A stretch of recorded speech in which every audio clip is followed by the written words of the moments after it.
மாலிகி யௌமித்தீன். மாலிகி என்று சொன்னா என்னை மாலிகி என்றா அரசன் என்று எடுக்கலும், யௌம் என்றா நாள், அத்தீன் என்றா தீர்ப்பு.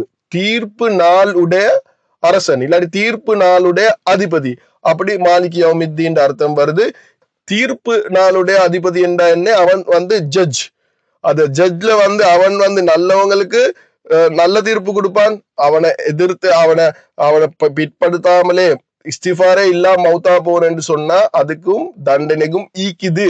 ஏன்னா ஜட்ஜ் ஒன்று நியாயத்தை தானே பாக்குறேன், அது எங்கட தரைக்கு மாறணும். இது அல்லாஹ் சுப்ஹானஹு வ தஆலா இறக்கத்துக்கு இல்லே.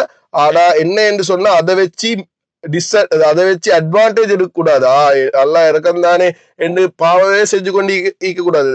எப்படி தெரியும், தஃப்சீர் ஆலிம்கள் சொல்றாங்க, அல்லாஹ் மன்னிப்பான் என்று நினைச்சு கொண்டு பாவம் செய்யறானே அவன் தான் ஆகப்பெரிய முட்டாளுன்னு.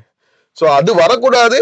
அல்லாஹ் சுப்ஹானஹு வ தஆலா பசந்து அதை பேலன்ஸ் பண்றான். மாலிகி யௌமித்தீன் கொண்டாந்து அல்லாஹ் சுப்ஹானஹு வ தஆலா எங்கள் எல்லாருக்கும் இத குர்ஆனை விளங்கி அதன்படி அமல் செஞ்சு முழு உலகத்துக்கும் அதை பத்தி எட்டி வைக்கக்கூடிய பாக்கியத்தை தரணும்.